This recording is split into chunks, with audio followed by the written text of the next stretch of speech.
man just as much. Don't you try I do. I do like. You ain't never listened to Miley Cyrus a day. I like the Goo Goo Dolls. I guess it's a song by Goo Goo Dolls called Iris, which is a beautiful song. Yeah, Goo Goo Dolls. Yeah, Goo Goo. Okay, so I've never heard that. That's FawrOut. That's a Lifetime movie for real. That is a Lifetime. Watch that. Welcome back to another episode of the FawrOut Perspective Podcast. I'm Kurt Architect. It's your boy Y2 times your girl's favorite ex. That's right, God damn it, and we're back for another episode. This week we have a special guest on with us. We went to Johnson C. Smith together. She is a content creator, a journalist, an actual journalist, a real journalist, a reporter. She does her thing on the side. She's pretty dope, FawrOut style. Follow her on Instagram. You can see some pretty popping content she has, putting pieces together, putting looks together. Real FawrOut funky style. She embodies that. We have none other than Gracyn, Doctor, on with us today. Hey. Hello. What's up, everyone? What's up? How are you? What's I'm up? doing good. How's your energy? My energy is great. Great. Yeah, I'm doing great. Okay. Yeah. Good. Well, it is Women's History Month, so have you done anything for the month or like celebrate or wrote any stories, anybody or anything like that? Haven't wrote any stories. Taking a little break on that. No, this month I did a lot of self-care. I've taken a lot of time to kind of just focus on myself this month. Amen to that. I have a few goals that I've been working on, so I think that's a good way to honor Women's History Month for me. I feel that. I'm fresh out of a therapy session myself, speaking of self-care. So I don't know if I should have did that prior to getting here, but it was a good session. It was good. We talked about being planted. I won't go deep into it, but I know I share a lot with Wa off air about just growing, going to different places, and how friends start to change. And one of the things he said was to watch out. Maybe it's an old Southern saying or something, but he said to watch out for friends that choose you. You know, so if it's like a mutual thing, you become friends naturally. That's cool, but kind of watch out for people that like latch on to you. Like there's something with that. So yeah, That makes sense. Yeah. Motives are, you never know. motives. Yeah. So that was kind of like a moment for me today. But what else has been going on? What's new with you? Well, actually, before I get into what's new with you, I do want to ask, what got you into journalism anyhow? Becoming a writer, like, was that something you picked up at Johnson C. Smith? Did you like grow up wanting to do that? Like, how did you get into writing? Well, it's been a little process. So when I first started, let me go back a little bit. So I first started like blogging and stuff in like middle school, creating little websites and just like writing little pieces on celebrities and things that were interesting. Literally no one read them, but it still felt good to like do something and put something out there. So I don't know, that just kind of sparked an interest. I really couldn't tell you where it came from. I don't know. I did a lot of reading when I was younger, and so maybe that kind of, sparked it. But yeah, it all started with the blogging. And when I went off to college, I've transferred a few times. So when I first graduated and went to college, I was a communications major. And like me and my mom talked a lot about me being a sports broadcaster, and like that was a thing. That's what I was going to do. And the more I went through college, I felt like no, that's not what I want to do. I don't like sports. I don't know if I want to do broadcasting. So I switched completely to like biology. Oh wow, Yeah. I was going to go into psychiatry, and then it was just like, oh no, this is not it. So I kind of still stepped away from it a little bit because I ended up in sports management. But after graduation, I kind of started blogging again and was like, I think I'm going to take this seriously. So serious that I'm going to go back to grad school. And because I didn't just want to like be a blogger, like I actually wanted to have the training, wanted to have the knowledge, wanted to have the degree, like the education. And so I went back to grad school and I got an arts journalism degree, which is mostly a writing degree. And at that point, I felt like I was really strong at writing. It just kind of comes naturally. I'm kind of wordy. And so, that's just, it was alignment, honestly. Okay. That's some universe stuff for you. Mm-hmm. What's your sign, Grace? I'm a Leo. Leo? Yeah. August, July? August. Okay. Cool. We're fire sign, so. Aries. Oh, yeah, because, your birthday's on. Yep. Greatest sign on earth. I'm about to say, all right, you Smithonian, Smithites. What was his name? Smithites, probably. Smithites. Smithites. Okay. There we go. Yeah.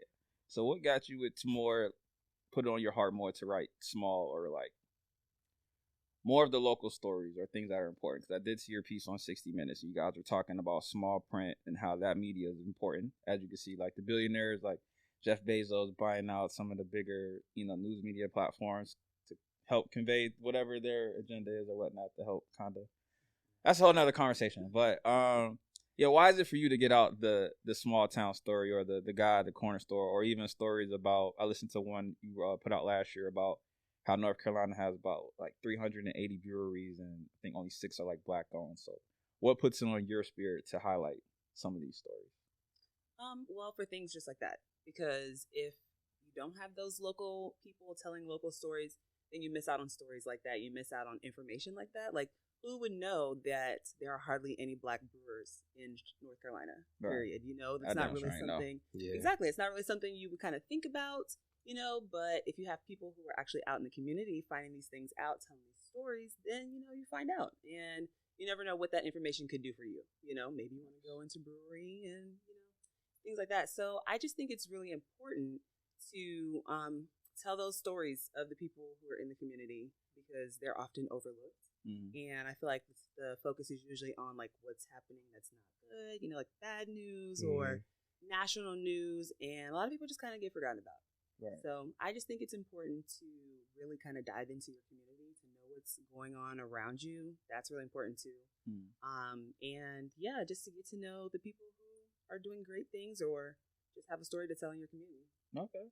So what do you think about Charlotte? Like, is anything pop out to you? Any local stories or anything recently? So I'm not going to lie to you. I took a little break from work last year, a mental health break, and I'm still on that break. So I'm not as tapped in as I was. But, I've still been paying attention to things that have been going on. And Charlotte is just an interesting place because it's always so much happening. For me, I pay a lot of attention kind of to politics and things that I feel like are going to personally impact me. And it's always kind of confusing because you don't really know which way North Carolina is going to go. And Charlotte's kind of like trying to be a progressive city, I think. And so it's still very conservative. It is. It's still so conservative. So that's the thing. I don't know, man. Charlotte's it's like one day it's like, okay, this is cool. I like what's happening. There are more Black-owned businesses coming. There are more things for like younger people to do. And then on other days, it feels like there's nothing. Like it's hard to find, communities where you can just kind of grow and connect. So I don't know. That's the age-old question. Do you think we have an identity here, or you think it's forming, or what do you think? Or even a culture? I don't know, man. I mean, I feel like there is a culture here. Can I quite put my finger on it or give a word for it? No. I might be able to I don't know. I say I might be able to explain it and then you're going to ask and I'm like, I don't know. So, I don't know. I think we're trying. I feel like we're trying. I just don't know how well it's going. Gotcha. I always say I don't think we have a culture at all. I left and I came back and everybody I grew up with is not here or in Atlanta, Texas, or on the outskirts. And on Betas 4, you really see the gentrification. So it's just like, people are selling their grandma and, great grandma houses and stuff instead of building up and making those a better community for us. So yeah, and people, and I call us unicorns now, which is crazy because how you from a place and it's still a unicorn? Yeah, if you're actually from here, they can consider you if you're from here still, they call you a unicorn. I'm like, people here that aren't from here. Yeah. I mean, that's true. Yeah. But I don't know. A melting pot. People from everywhere. It's really hard to pick up on one thing that we're really good at, and everybody's from different places. Right. That is true, and different experiences. A lot of people come from the north, where life is totally different. Right. People come from out west, and where life is totally different. So it really is kind of like a melting pot.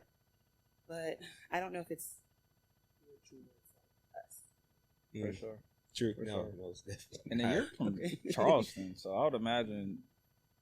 I mean, it might be people relocating there, but I would imagine there's a lot more people actually born and raised in Charleston that's still in Charleston.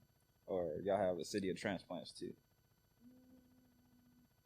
I don't really know if it's a lot of okay, so Charleston is growing at a ridiculous rate. So people are definitely moving there. But a lot of people who I grew up with it's like half and half. Like those people who went to college, a lot of them did not move back. So they're gone. But there still are a lot of people I know that I went to school with that are home. Like a lot of people just don't leave. So I don't know. It's kind of like. See, I kind of got a culture down there though. Yeah, definitely. Yeah. I think so. Gotcha. See how certain she was about that. Yeah, that's true. Exactly. Like, definitely. We definitely have a culture. Yeah. Charlotte's kind of like yeah. Charlotte is known for its food, its water, its history.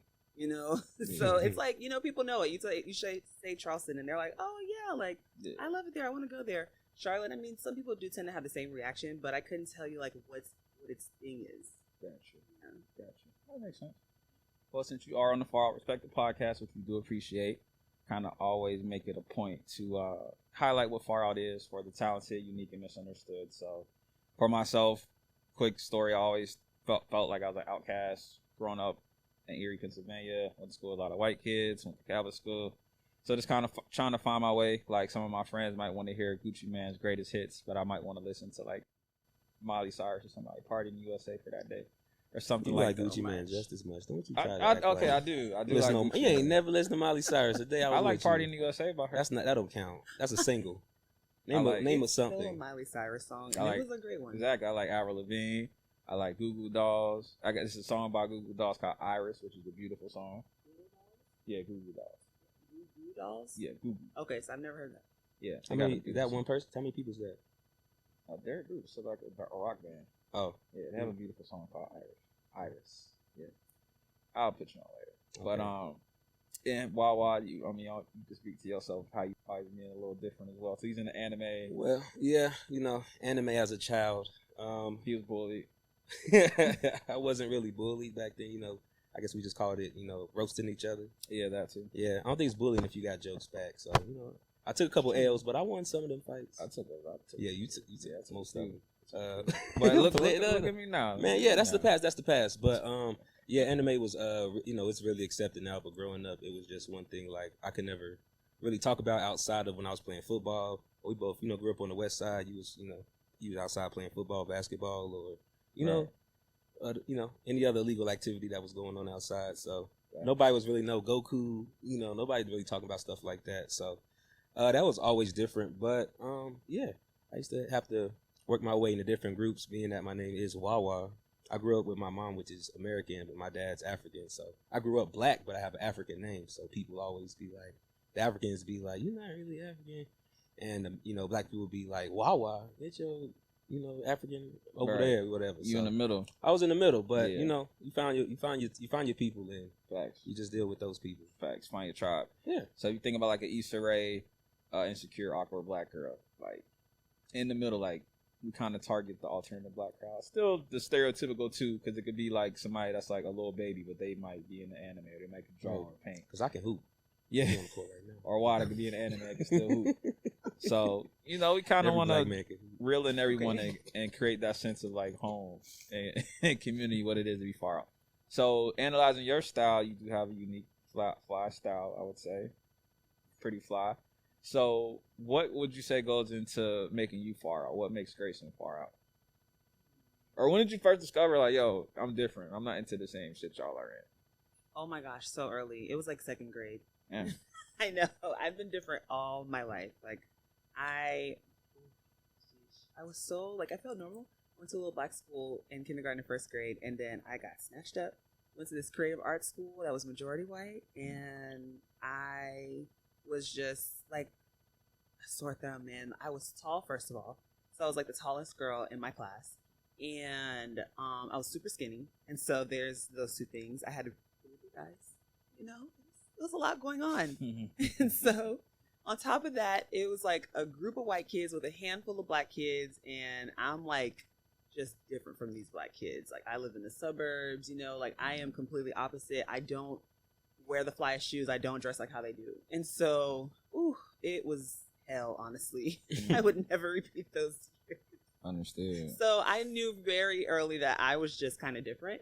And I feel like I fought against it for a very long time. Like, I mean, even probably up until like college, maybe, where I still was like feeling a little lost, just kind of like, okay, I have my own thing going on, but it's like, I kind of want to fit in, but then I want to be myself. So Yeah.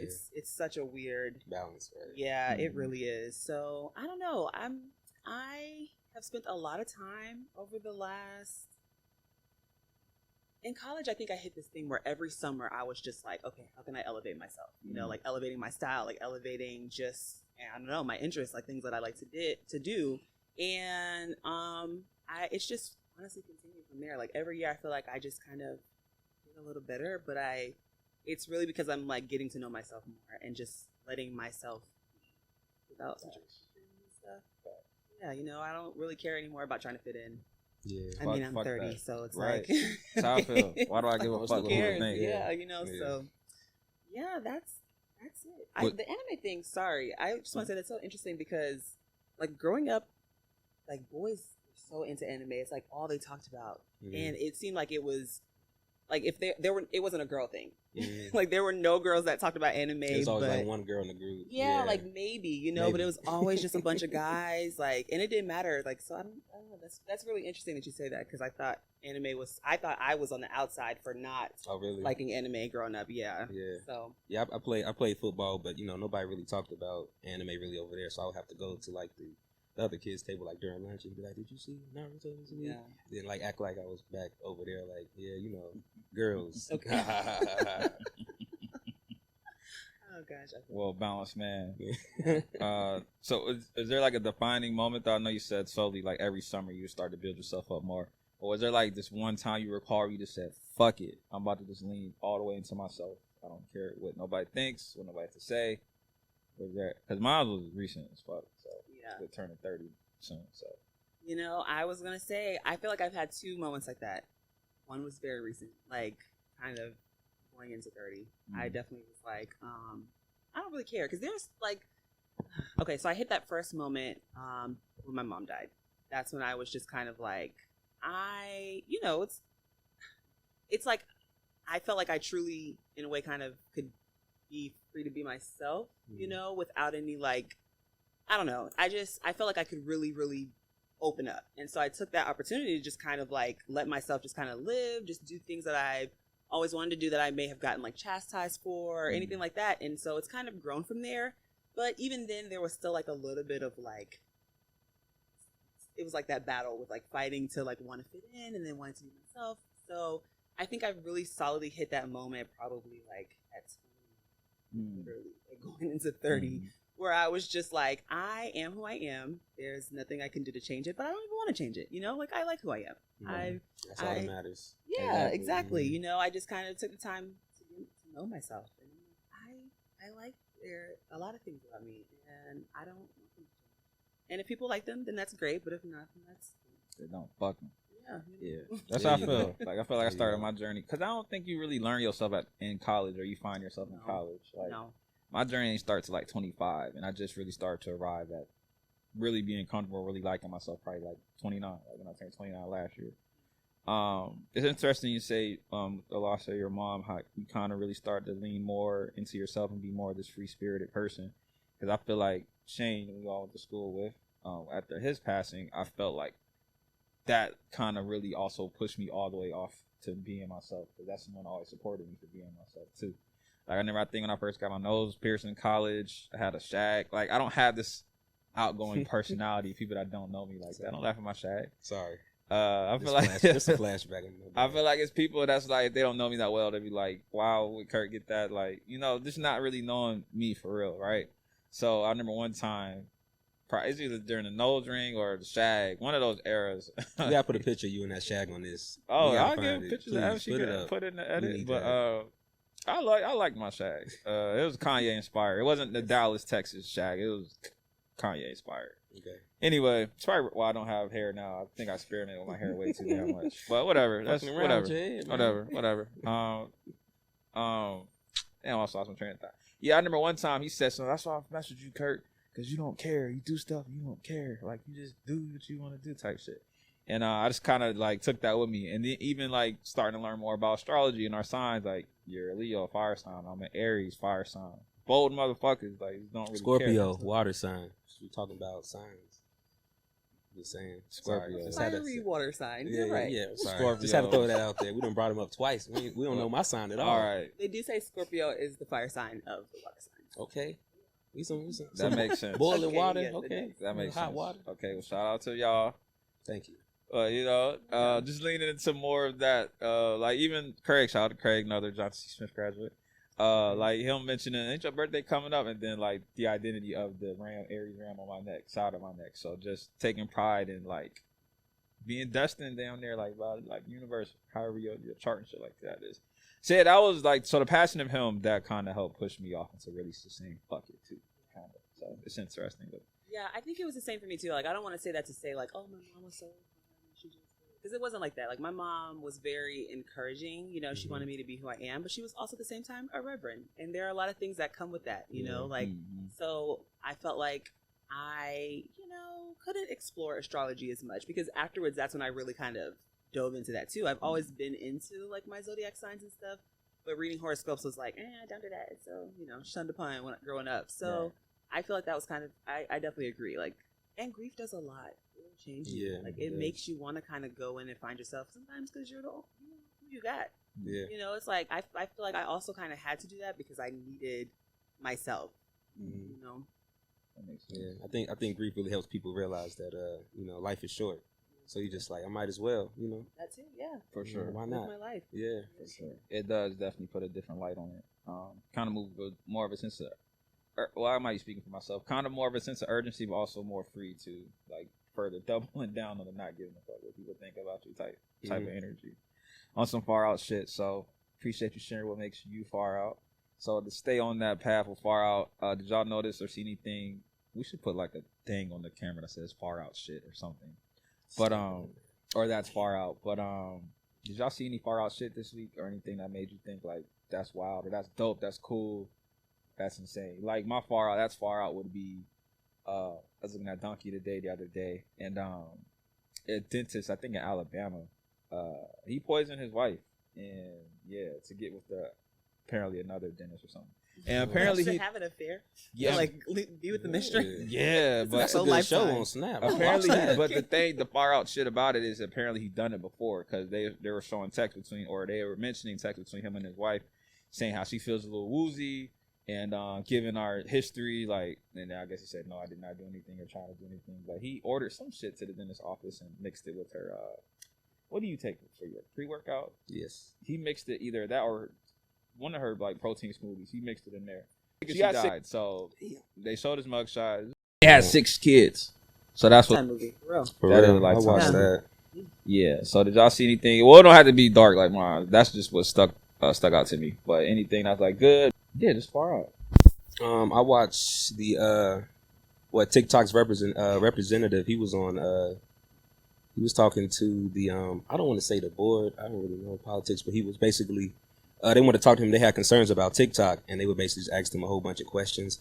I don't know what type of community or I don't want to say like councilmen, but it was a whole bunch of them pretty much just questioning them, telling them like, because America wants to get rid of TikTok, but everybody's like, no, people making money off here. You get rid of TikTok, a lot of people gonna lose money. And he was basically breaking down like, how TikTok works. Like if you're under 13, you can't go viral no matter what. And I think if you're under 18, you can't go live either. So that's just certain things that they have that I didn't even know, because I'll be seeing kids on there going viral all the time, but I guess but I remember too, it started as like a 16 and over thing, right? Mm-hmm. Okay. So they was just pretty much grilling him. He didn't have a lot of answers, but he just said, I'll get back to you a lot. But I thought that was pretty interesting because it was all over TikTok. Like TikTok had it on their lives like 3-4 times when I was scrolling. Yeah. But I seen a lot about this ban and stuff. Mm-hmm. Yeah. I think most of America don't care because, after 9/11, they did the Patriot Act, so where they could like listen in on us anyway.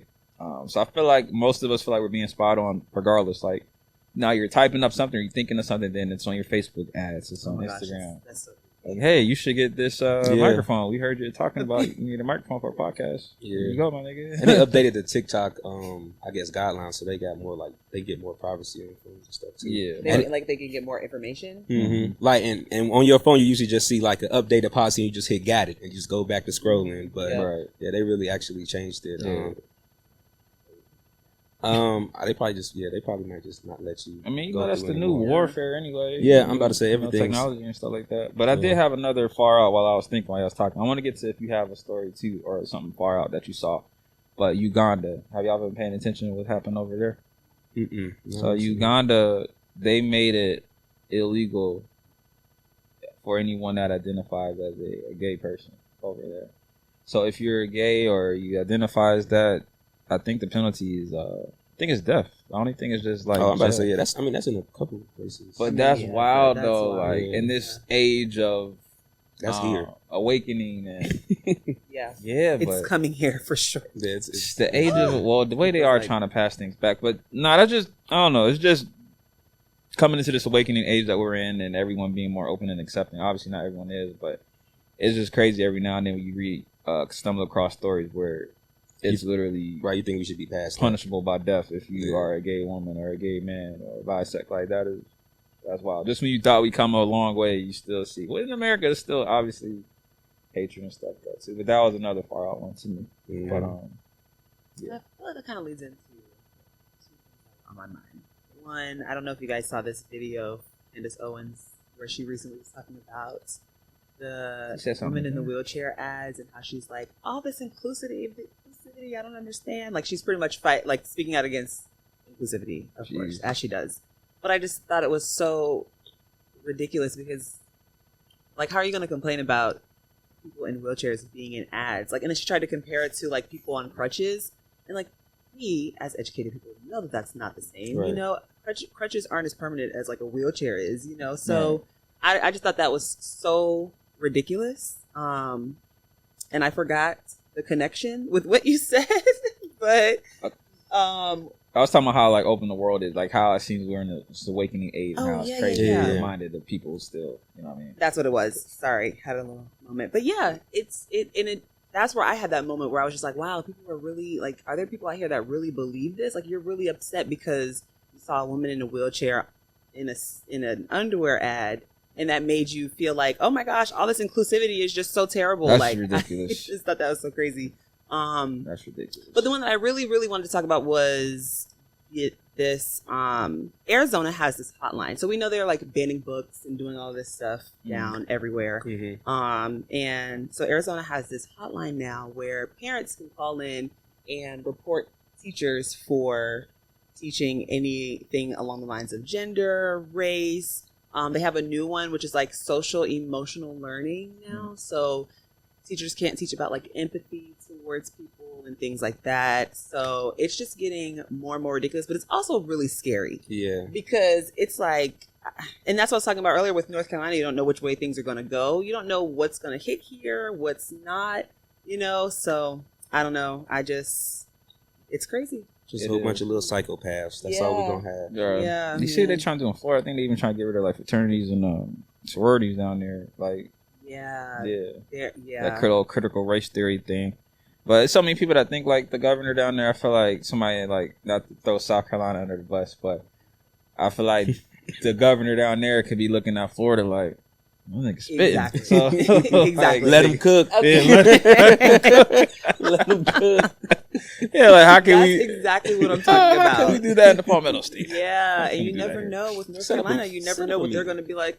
North Carolina's wild too. Sounds good. Let's do that. Yeah, let's talk to that fine fella. Yeah, come up here. So, I feel like we know Charlotte is like a conservative city, but we see a lot of black people here, and you forget it's still down south. As soon as you go to like Morrisville or something, you realize, you see all the Trump flags, you realize, damn, we still are in North Carolina. Yep. Yeah. Like Atlanta, you go a little bit out of Atlanta, it's like, damn, it's still really Georgia. And you don't have to go far. You don't. Outside of Charlotte at all. You don't. You're just so reminded of it so quickly. Yeah. Bunch of far out shit. Is there any positive far out shit there? Well, I did see that Keenan and Kel are doing Good Burger too. Right. Brandy's about to be a princess. Oh, yes. what is it? I don't want to know which princess she about to be, but she was dressed up. I saw Cinderella. See, Yeah. I thought that was too easy. I ain't want to. But what are they doing? Like, because it didn't say that they were remaking it. I just thought they got on the ground and said, "Yo, we both still look good. Let's just do some shit." I didn't know they was redoing it. They're doing something. There's something, but it didn't say like, "Oh, this is Cinderella the remake." They just linked up, man. So y'all get y'all day. They had a free day. Okay. Yeah, don't get y'all hopes free up. day in a big dress. But speaking of that, how there's something to everything. Like Candace Owens having something to say about the inclusivity with the wheelchair ad, right? You brought up Good Burger. So guess who has something to say? Take a wild guess. PETA. Oh my gosh. They said, could y'all do something more animal friendly with Good Burger? So I'm sorry. They want a vegan Good Burger, basically. I just Good like, Burger? They said, could they be more animal friendly for Good Burger? So it's like somebody always gotta. I get it, but it's like, come on. I get it too. It's just the extremes of it. It's just like, oh, we can't say like bullshit because it's offensive. And so it's just like, what is this? This is crazy. Yeah, it's wild. Yeah, that's crazy. Yeah, it's America, baby. Times we in. But since you're on our pod, thank you for being on. Our boy Wa 2 Times, he has this thing where he gives us Wa's wisdom. So normally he gives like financial advice, but do you have any Wa wisdom for us this week? Anything you want to help out with us as the people? Yes, I do. I have it every week.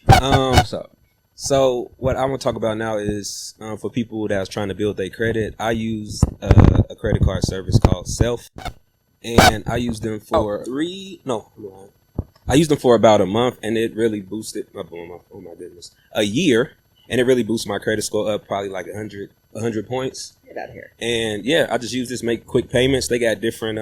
Show the camera. Oh yeah. So I can make sure my stuff on the back. But yeah, I saw you thinking about it. Like, I was like, wait a minute now. But yeah, I use them, and I really think it's a good service. The program that I picked, I paid $45 every month, and I just watched my credit go up, and they give you updates, and they know how to build credit and, the amount of utilization you should be using, stuff like that. So it gives you tips if you also want to build credit. So yeah, if your credit is low, anything, y'all know what low credit is. It will definitely shoot through the roof. Y'all niggas know what I'm talking about. Yeah. You feel me? These my people, man. You done see some credit scores. If you worked at any cell phone place, for that car. Somebody put up that score of 300. You ain't did nothing with the 300. Get this phone today. Yeah, I'm gonna get this phone though with this 300 credit score. Paying like $15, $17 a month. Your car knows 700. Oh, stop. But yeah, self. Just look them up. You just type it in self.com. Yeah, real easy credit. Appreciate it, bro. Yeah. Thank you for that wild wisdom. For sure. Yeah. So shout out to March. Shout out to Aries. Shout out to Women's History Month. Shout out to Gracyn Doctor. Yes. We appreciate you being on again. And I did want to ask before we head out. I know you're on your break right now, taking time to yourself. What's next for Gray? Is it more journaling, more freelance, more being free, more content creation? I have seen a lot of your reels and pieces in your Drake bag. I don't know what's up with Drake bag. Okay. But I know Ebony got very excited about that. Who made that bag? It's by a company called NSOD. Okay. And it's black owned. It's this guy. Show the bag. Black people. The bag. Oh, when you're ready, we can put this behind us. Maybe we can. I'm going to continue making content. It is so much fun. I feel like it's really been like a nice creative outlet. Nice. And I'm learning a lot about myself. Like I'm really finding my style through that. Okay. I'm definitely going to be doing some more journalism. Forever doing that. I have some things that I'm working on. So you guys just look out for that. Cool beans. 30s. Thriving. Yep. Yeah. We all finna, double down on being who we are. Standing on business with me and FawrOut. Mm-hmm. So we're going to sign off here on another episode. Kurt Architect. Boy, Wa 2 Times. And we out. Appreciate y'all for watching.